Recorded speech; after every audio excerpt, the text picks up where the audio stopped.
Bonjour, vous écoutez Modeste Schwartz, les post-occidentaux parlent aux post-occidentaux. Soyez les bienvenus à la chaire de boomérologie pour ce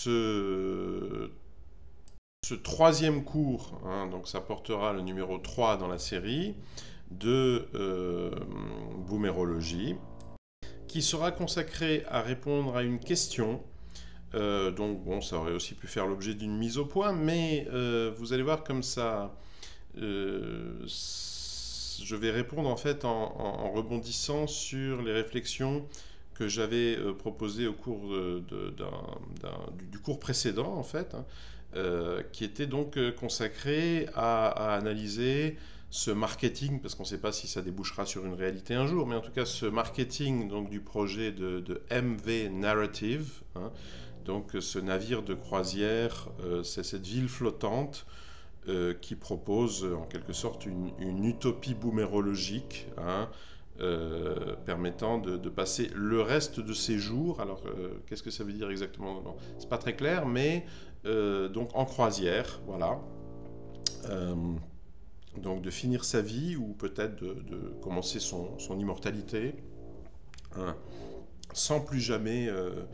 donc en larguant totalement les amarres, en vivant, je crois, pour 8 millions de dollars pour les suites les plus chères, sur un navire à l'année, sur un navire de croisière. Et à l'occasion donc des réflexions que m'inspiraient et qui ont fourni la matière du cours précédent de cette chaire de boomérologie, donc des réflexions que m'inspirait ce projet du MV Narrative, j'avais esquissé, donc j'en ai parlé ailleurs, j'y ai déjà fait référence par écrit, à ma vision en fait d'une dualité, donc d'une double grande réinitialisation, du moins de deux lectures non seulement possibles, mais je pense même nécessaires, et de deux lectures nécessairement parallèles de la grande réinitialisation.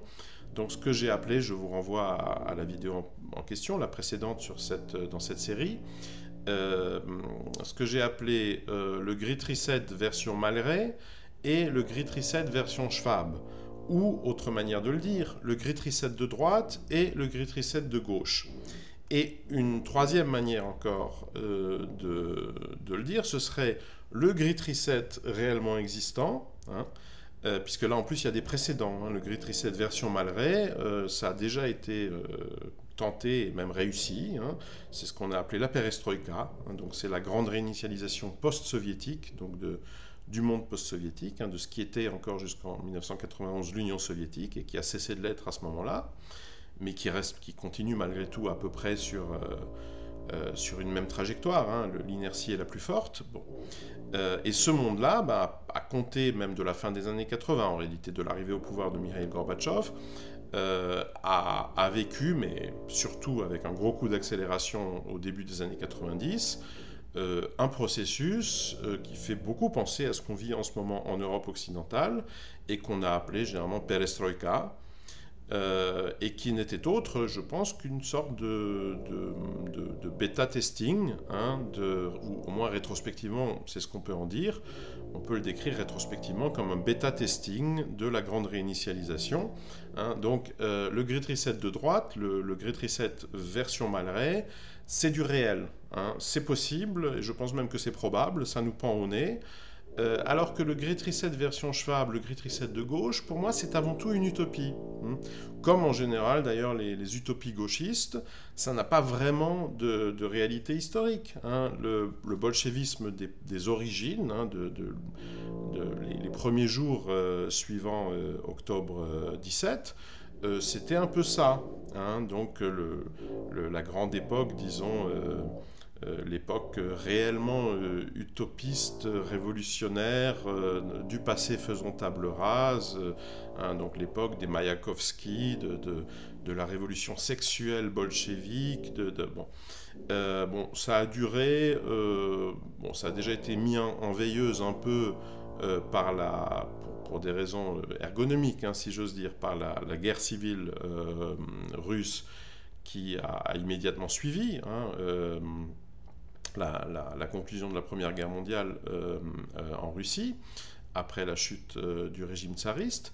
Et puis, bon, bah, à partir de l'essor de Joseph Staline, ça a complètement disparu. Donc, en étant très généreux, hein, on peut dire que ça aura duré entre 4 et 6 ans, peut-être, hein, l'utopie, le bolchevisme utopiste. Voilà. Avec des résultats forcément catastrophiques. Bon, de toute façon, ça se voyait pas trop, puisque c'est tout le pays, tout cet ancien empire qui à ce moment-là faisait naufrage. Donc c'était une petite catastrophe dans la grande catastrophe. Donc c'était ton sur ton comme ça. Enfin, ça a fini. Ça a été assez largement oublié. Bon, mais le fait est qu'il n'y a jamais eu. On n'a jamais réussi à construire un régime, une société un tant soit peu stable sur ce genre d'idéaux. Je ne pense pas non plus que l'équipe Schwab, Harari, etc. Y parviennent. Je ne suis même pas totalement sûr qu'ils aient vraiment l'intention d'essayer. Hein. C'est-à-dire qu'il se peut qu'en leur fort intérieur, ils se rendent bien compte que c'est avant tout un marketing. Hein. C'est-à-dire c'est un discours. Hein. Ça a une valeur suasive, hein, donc de persuader ses auditeurs, comme la rhétorique en général, mais que ça ne débouchera pas forcément sur des réalisations concrètes, hein, ou alors un peu en laboratoire, vous voyez, comme les quartiers non genrés, les quartiers entièrement raw vegan, enfin bon, c'est des petites, voilà. Là, c'est pour parodier la secousse Staline, hein, qui avait lancé son programme du socialisme dans un seul pays, et puis un bolchevique historique, Kamenev, s'était moqué de lui, paraît-il. C'est un racontard, hein, c'est un commérage, mais auquel Staline semble-t-il a prêté foi. Quand on lui a raconté, quand on est venu lui cafeter, que Kamenev avait parodié son socialisme dans un seul pays en disant que bientôt ce serait le socialisme dans une seule rue. Bon. Et il paraît d'ailleurs que c'est ce qui aurait finalement déterminé Staline à faire exécuter Kamenev. Hein. Donc c'est un bon mot, hein, un très bon mot, mais enfin qui lui a quand même coûté à Kamenev la vie. Hein. Et donc pour parodier Kamenev parodiant Staline, on pourrait dire que oui, il y aura peut-être le Great Reset dans un certain nombre de rues, hein, de Paris, Los Angeles, Londres, Montréal, voilà.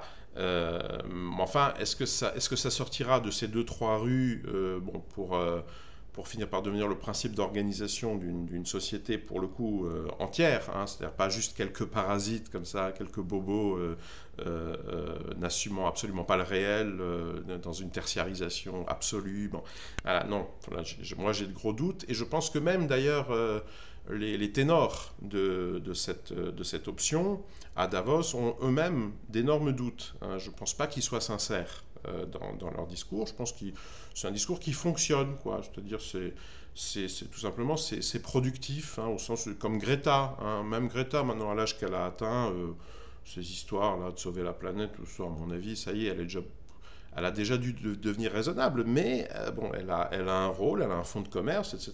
Donc elle continue à produire ce truc-là. C'est ce qui assure son importance sociale, c'est ce qui à terme la fera vivre. Hein. Donc forcément, elle continue sur sa lancée. Hein. Je pense que c'est comme ça qu'il faut comprendre ces idéologies un peu folles. Hein. C'est-à-dire que en fait, c'est des spectacles qui ont du succès. Hein. Donc je me souviens quand j'étais étudiant, je vivais dans le quartier latin, il y avait un cinéma qui rejouait, en fait c'était là vers la Sorbonne, dans une petite rue là-bas à côté de la Sorbonne historique.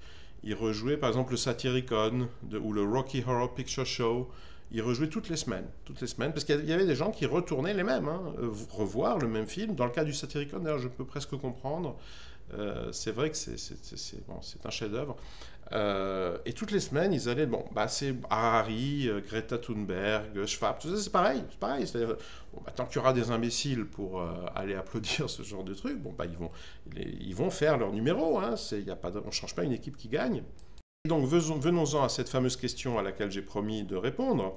C'est donc mon lecteur, mon abonné, Michel Leroy, qui, sur le fil Telegram, dans une question posée sous une publication du fil. Alors, je précise quelle publication, parce qu'en l'occurrence, ça a son importance. J'avais filmé un écran de télévision ou une chaîne d'infos, je ne sais plus laquelle, quelle importance, moi je n'arrive pas à les distinguer vraiment. Bon, montrer la fameuse manifestation là, de dimanche dernier hein, contre l'antisémitisme, puis pour la République, c'est bon. Et donc vous aviez une belle brochette comme ça. Alors il y avait Larcher, il y avait Brown, Pivot ou Pivet, et à sa droite Larcher, hein, président du Sénat, et tout à droite Elisabeth Borne, hein, donc une très belle brochette. Hein, bon. Et Larcher prend la parole, et donc j'avais filmé ça en vidéo et je l'avais mis sur mon fil Telegram.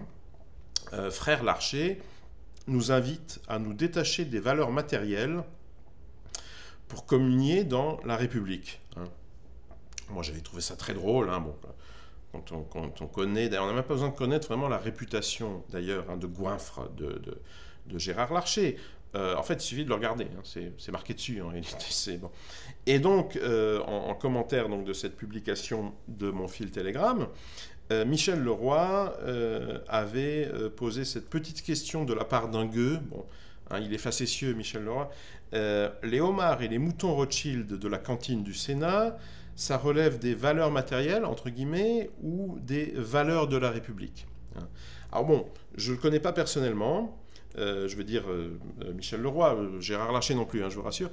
Donc je ne peux pas lire comme ça à distance, je ne peux pas savoir si c'était juste facétieux, je voulais juste faire un bon mot, ou s'il y avait une réflexion un peu plus profonde derrière ça, je ne me rends pas compte. Moi en tout cas, je vais essayer de faire de la réponse à cette question l'occasion d'une réflexion un peu profonde, en lui répondant que, eh bien, les deux, mon capitaine, hein, évidemment qu'il y a une contradiction, hein, évidemment qu'il y a une contradiction évidente, hein, qui va jusqu'au ridicule, parce qu'effectivement, quand un goinfre notoire comme ça, un gros sac, littéralement un coq en pâte hein, de la connivence plutocratique républicaine, bon, vient derrière sa banderole là, vous clamez son attachement et surtout vous mettre en garde contre les valeurs matérielles. Hein, bon. Mais finalement, c'est une contradiction. C'est pas juste Gérard Larcher. Lui, c'est la pointe émergée de l'iceberg. On va dire, c'est le point le plus ridicule du dispositif. Hein. Bon. Et comme par hasard, il est président du Sénat. Hein. Ça en dit quand même long sur la fameuse République, la France, etc. Bon. Mais en réalité, c'est tout le système qui est fondé en réalité sur cette contradiction. Hein. C'est-à-dire que, d'une certaine manière, c'est un système qui est condamné dans son discours, dans son idéologie, à être profondément utopiste, hein, pas simplement idéaliste dans un sens très général, comme vous aviez l'idéalisme romantique, la première génération des nationalismes, etc. Non, non, d'être utopique. Hein, c'est-à-dire que l'Occident tardif, parce que le booméristan c'est quoi? C'est l'Occident tardif, en fait c'est la dernière génération de catholiques. Hein. Il n'y aura plus jamais de catholiques après, parce qu'il n'y aura plus jamais d'occidentaux. Hein. L'Occident comme logiciel, parce que c'est un logiciel, hein, son support physique, le hardware de l'Occident historique au moins, bah, c'est les Européens, c'est les gens qui ont à peu près ma gueule, et dont on peut espérer quand même, enfin moi j'espère, qu'ils survivront à l'Occident, hein, exactement comme ils existaient déjà, comme nous existions déjà avant l'Occident, avant les croisades, la scolastique, tout ça. L'Europe, elle était peuplée, d'ailleurs peuplée principalement par nos ancêtres, alors dans le cadre d'une autre culture, de la culture du premier millénaire après Jésus-Christ, celle que Spengler a appelée la culture magique, mais ils en vivaient pas plus mal pour autant, hein, c'est bon. Et donc je pense qu'il n'y a pas de raison a priori de penser qu'on devrait physiquement disparaître anthropologiquement sous prétexte que le logiciel suivant, c'est-à-dire le logiciel occidental, le logiciel catholique, arrive sous nos yeux à péremption. Hein. Et c'est pour ça que je dis m'adresser aux post-occidentaux, parce que je pense qu'il y a déjà une partie de ce monde européen qui vit dans un post-occident, qui ne relève plus de ce logiciel. Hein. parfois en s'en rendant compte, dans la plupart des cas sans s'en rendre compte, mais de facto. Et puis vous avez le booméristan, hein, qui n'est pas seulement une classe d'âge, c'est principalement une classe d'âge, mais enfin il y a le boomérisme mental. Hein. Et le booméristan, donc les boomers, on va dire, biologiques, hein, et puis leur queue de comète du boomérisme mental, eux, ils représentent effectivement ce que j'appelle aussi l'Occident terminal, hein, c'est-à-dire le dernier état de ce logiciel. Hein. Et ce logiciel, dans son dernier état, eh ben, d'une certaine manière, d'une part, impose de façon impérieuse, hein, ce discours utopiste, hein, c'est-à-dire qu'il faut absolument changer la vie, hein, pour citer la campagne électorale de Mitterrand au présidentiel qui l'ont porté au pouvoir. Il faut absolument promettre quelque chose comme au moins le transhumanisme, on va raser gratis. Hein. Là, vous vous en tirez pas à moins. Hein. Il faut au moins promettre de raser gratis. Hein. Et en même temps, dans sa pratique, hein, et notamment dans la pratique de ces élites, et là non plus, il n'y a rien de nouveau. Hein. On est dans la continuité parfaite de ces papes donc, qui ont fait l'Occident, ces papes qui ont lancé les croisades, et du coup aussi les indulgences. Hein. On a tendance à oublier que la justification historique des indulgences, ce sont les croisades. C'est-à-dire que quand est-ce que les papes, qui certes vicaires de Saint-Pierre, mais enfin, quand est-ce qu'ils se sont pour la première fois permis de, littéralement, de facto, vendre du salut, hein, c'est-à-dire se lancer dans un petit négoce immobilier où en fait c'est des mètres carrés de paradis, hein, voilà. Et à l'époque c'était quand même encore censé être le paradis transcendant, hein, celui de Dieu le Père. Voilà, c'était pas le MV narrative, hein, c'était pas des suites sur un navire de croisière. Bon. Et quand est-ce qu'ils ont commencé ce négoce? Eh bien, quand ils ont eu le prétexte des croisades. Hein, c'est-à-dire que du moment que c'était pour libérer Jérusalem, libérer les lieux saints, c'est bon, c'était...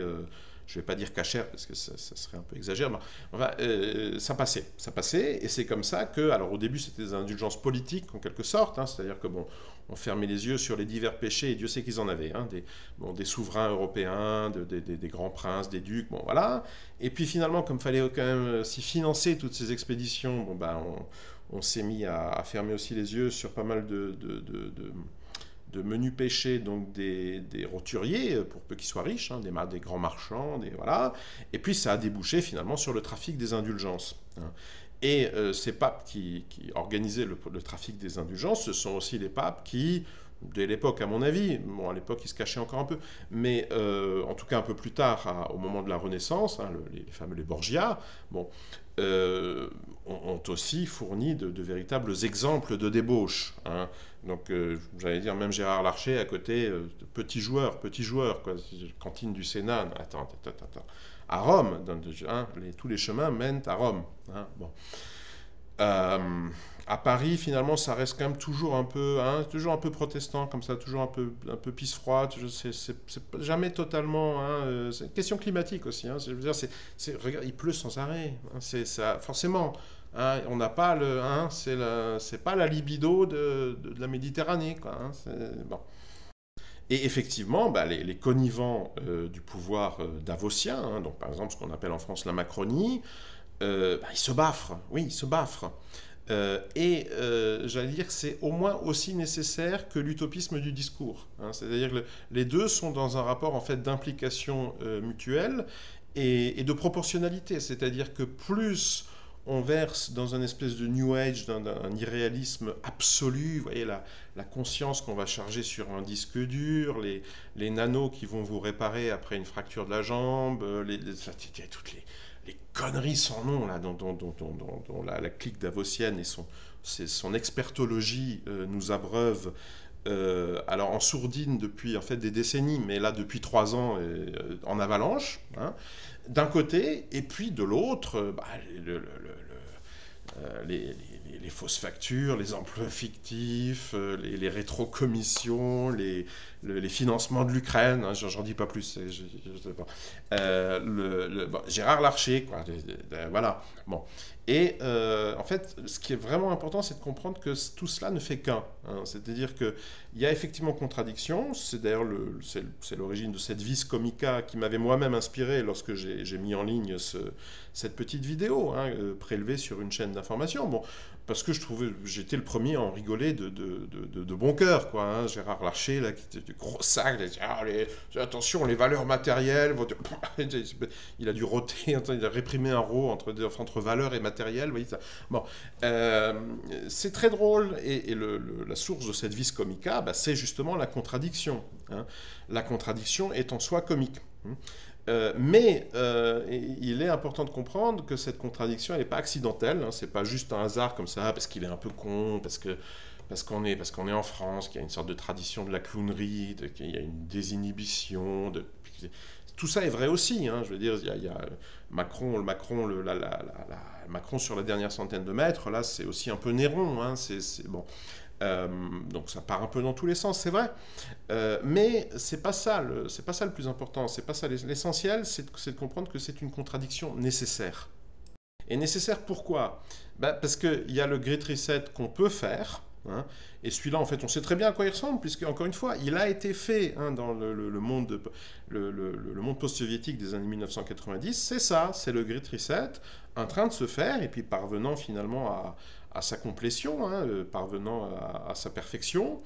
Et au moment où toutes les affaires sont faites, hop, on tire un Poutine du chapeau, qui va donc officiellement mettre fin aux turpitudes, calmer le jeu, punir les oligarques, on ne sait pas, à part une ou deux fortes têtes, etc., qui a été remise à sa place, on ne sait pas qui a été puni. Hein. En gros, Abramovich, ils sont tous restés, il n'y en a pas un qui ait perdu un rouble. Hein. C'est bon. Mais bon, en tout cas, on a fait admettre Vladislav Surkov n'a pas chômé, hein, il y a un département de la com là, qui a bien travaillé. Hein, ça marche un peu mieux que Mimi Marchand là. Bon, voilà. Et donc à partir de là, ben voilà, on a réussi à geler, hein, à congeler. C'est donc tout le très mal acquis hein, a été conservé, voilà. Et donc ça, c'est le Great Reset qu'on est capable de faire. Hein, c'est celui qui risque effectivement de se produire et qui, j'allais dire, et lui aussi, alors. Je ne prétends pas qu'il n'y ait pas une volonté, une préméditation, qu'il n'y ait pas un plan, un projet, qui est d'ailleurs plus ou moins public, hein, qui est exposé. Bon. Mais en même temps, c'est aussi une sorte de nécessité. C'est-à-dire que dans l'anthropologie, finalement, de l'Occident terminal, bah, vous avez ce phénomène du booméristan. Hein. Alors, il ne faut pas croire que l'Europe de l'Est, le monde blanc communiste, ne l'ait pas connu. Hein, si vous prenez une courbe, un jour je ferai peut-être un podcast spécial d'ailleurs en mettant la courbe sur le blog, il y a de très belles courbes donc de la natalité dans l'Union soviétique. Et là on voit très très bien comment en fait depuis la révolution d'octobre cette natalité n'a jamais cessé en fait de s'effondrer avec des petits rebonds au moment de la NEP notamment, la New Economical Policy, donc fin des années 20, ça remonte parce qu'en fait le bolchevisme a eu l'air de disparaître. Hein. Donc il y a eu une impression de retour à la normale, de retour au capitalisme, de retour à la vie normale, quoi. Et là, les gens se sont dit, ah ben si, on a tout compte fait, hein, on a peut-être encore de l'avenir, donc pourquoi pas faire des gosses, voilà. Et là, il y a eu une petite, mais qui n'a pas, c'est juste une bosse, hein, c'est-à-dire il n'y a pas eu de retour aux valeurs antérieures à la Révolution d'octobre. Alors évidemment, ensuite, accélération collectivisation, durcissement du stalinisme, procès de Moscou, répression tous azimuts, et puis ensuite économie de guerre, puis guerre, grande guerre patriotique, tout ça, ça s'effondre. Ensuite un léger rattrapage d'après-guerre, mais encore moins que pendant la NEP. Hein. Et puis ça continue, alors même que d'ailleurs que le niveau de vie de confort s'améliore hein, sous Brejnev, ça continue à s'effondrer, à s'effondrer, à s'effondrer. Bien. Donc finalement, qu'est-ce que ça nous dit? Que de manière un peu anticipée d'ailleurs, dans le temps, hein, décalée, en avance en réalité sur l'Europe de l'Ouest, l'Union soviétique a aussi eu ces boomers qui sont en réalité des crashers. Hein, c'est-à-dire cette génération qui elle-même n'a pas fait d'enfants ou pas suffisamment. Hein. Et ça, ce sont les gens qui arrivaient, alors aussi de manière un peu aussi précoce hein, par rapport aux valeurs absolues en Europe de l'Ouest, parce que tout simplement en Union soviétique on vieillissait plus vite, hein, à cause de la qualité de l'alimentation, de la qualité de la médecine, puis l'alcoolisme omniprésent. Bon. Et donc ces gens-là, dans le courant des années 90, sont arrivés on va dire, à l'âge de la retraite, ou en tout cas à celui de l'improductivité, quoi. C'est-à-dire ils sont arrivés un peu à péremption physiquement, hein. Ils n'étaient plus vraiment compétitifs, à supposer qu'ils ne l'aient jamais été d'ailleurs dans ce genre de modèle économique. Donc, eux-mêmes, ils n'ont pas fait assez d'enfants, il n'y avait pas la relève. Ils sont plus vraiment utiles à la société, mais ils ont toujours de l'appétit, hein, il faut quand même les nourrir en principe. Et donc qu'est-ce qu'on fait? On fait des années Yeltsin, hein, on fait une perestroïka, inflation, destruction donc par l'inflation de toutes les petites économies, tout ça, plus du tout d'État-providence, en liquide, hein, c'est-à-dire la grosse chute, hein, dans l'espérance de vie qu'on a enregistrée à l'époque en Russie.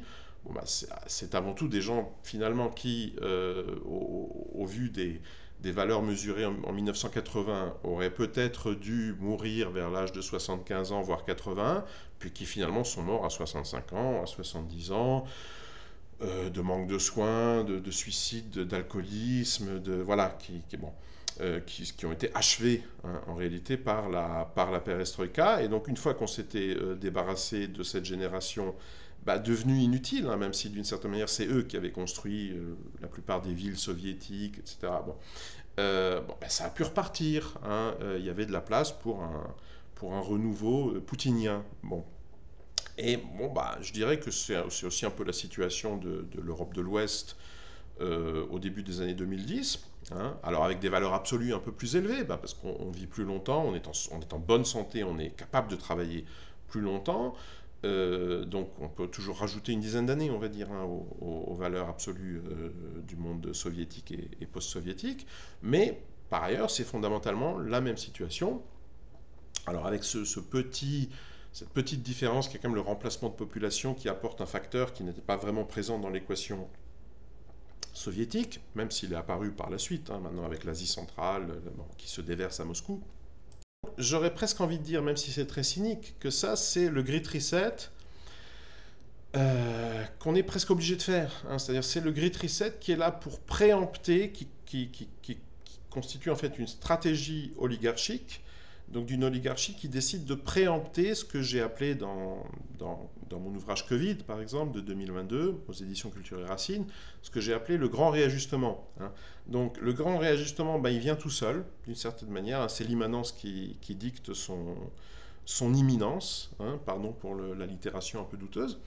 Et puis l'oligarchie, qui a quand même au moins cette profondeur d'analyse, hein, qui voit les choses venir, s'en rend compte, se dit attention, ça c'est le genre de truc qui provoque des révolutions, etc. On va y laisser notre peau, et qui décide donc de préempter, en fait. Donc la grande réinitialisation, c'est quoi? C'est une stratégie pour préempter le grand réajustement. Donc la grande réinitialisation, elle est choisie, elle est préméditée, c'est un plan, c'est un projet politique, mais qui répond à, je dirais, une nécessité historique qui, elle, est d'une certaine manière immanente, hein. Donc elle découle alors c'est pas une nécessité d'ordre physique ou naturel, elle découle de conditions historiques qui elles-mêmes, donc c'est toute une histoire, c'est l'histoire de l'Occident en réalité, qui arrive en bout de parcours, hein, donc j'allais dire, c'est la conclusion de siècles, voilà, d'évolution historique, que les gens de Davos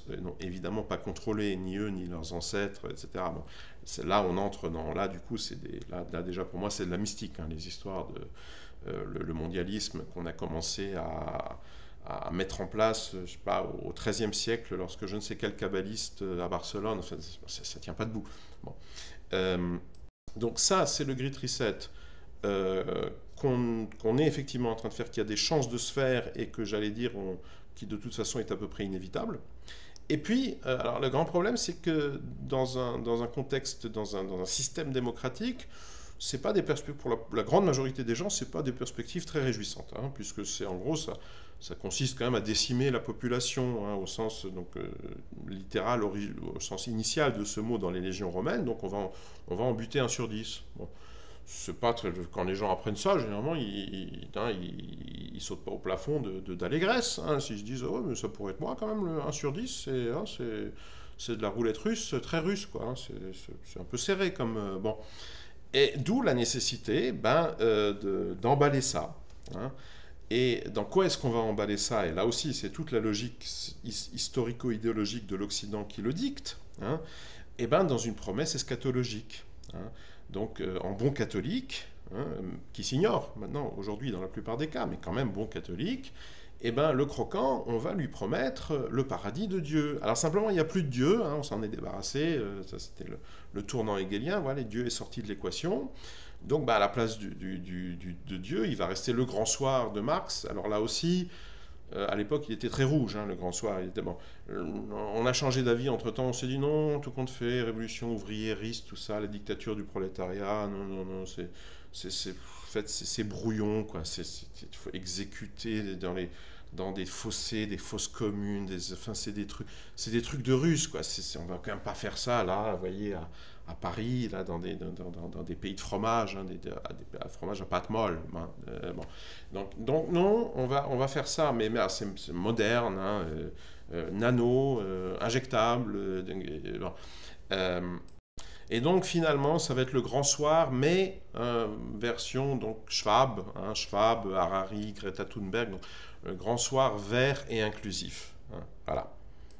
Qui, quand vous grattez un peu, en fait, n'est pas un projet matériel, hein, c'est pas un projet mondain, c'est pas un truc qu'on pourrait rêver réellement de devoir réellement réaliser. Vous voyez, je ferai peut-être une autre causerie un jour là-dessus, mais écoutez, robotiser toute l'économie. Ah oui, d'accord, tout en provoquant une récession. Hein, donc en fait, c'est les usines qui ferment, les ouvriers qui n'ont pas été formés et les matières premières auxquelles on n'a plus accès.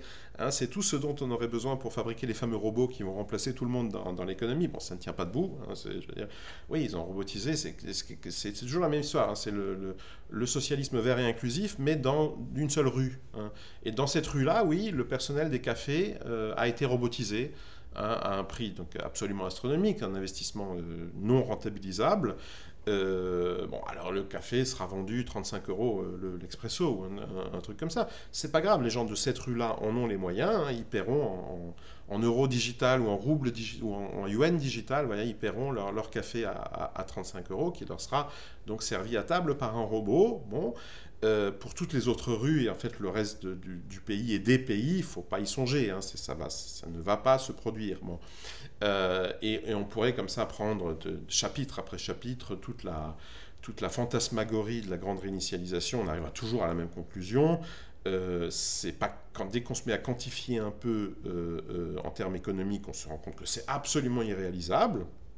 Hein, donc c'est une utopie, mais c'est une utopie dont on a absolument besoin politiquement pour que les gens qui vont être les victimes du Great Reset de facto, le Great Reset réellement réalisable, hein, comme on parlait à l'époque du socialisme réellement existant en Europe de l'Est, bon là c'est le Great Reset réellement existant, c'est-à-dire le Great Reset de Thierry Mallet, le Great Reset de droite. Et pendant qu'on fait le Great Reset de droite, eh ben, il faut servir au gueux les violons, hein, du Great Reset de gauche, de l'utopie du Great Reset. Et du coup, c'est pas simplement Gérard Larcher, c'est tout le système qui est littéralement condamné, hein, à s'enfoncer comme ça dans une spirale plutocratique, oligarchique, toujours plus indécente, hein, à se baffrer, mais tout en entonnant toujours plus fort d'ailleurs, hein, en répétant de façon toujours plus obsessive les mantras de l'utopie gauchiste, hein, l'utopie progressiste qui, bon, ça c'est une spécificité française, en France, ça prend la forme bien spécifique, hein, en raison du passé spécifique de la France, en raison de 1789. Voilà, c'est ce qu'on appelle l'idéologie républicaine. Hein. Donc, ça va être valeur républicaine contre réalité extrêmement matérielle. Hein. Mais encore une fois, il ne faut pas être myope. Il ne faut pas en rester à Gérard Larcher, il ne faut pas en rester des au cas français. C'est un phénomène pan-occidental, hein, et c'est un phénomène inévitable, c'est un phénomène nécessaire. Et vous comprendrez cette nécessité, du moins je l'espère, j'ai tout fait pour vous aider à la comprendre, une fois que vous aurez lu d'une part Covid, qui est disponible donc au format papier, et puis l'après-Covid, hein, qui est donc la collection de mes écrits suivant la publication, donc suivant août 2022, que je publie actuellement en feuilleton, hein, en autopublication, sur mon blog Substack, dont vous trouverez le lien en description de cette vidéo. Et je vous souhaite donc bonne lecture tout en vous recommandant, comme d'habitude, de circuler, étant donné que, bon, d'une part, il pleut, et puis de toute façon, vous le savez bien, il n'y a rien à voir.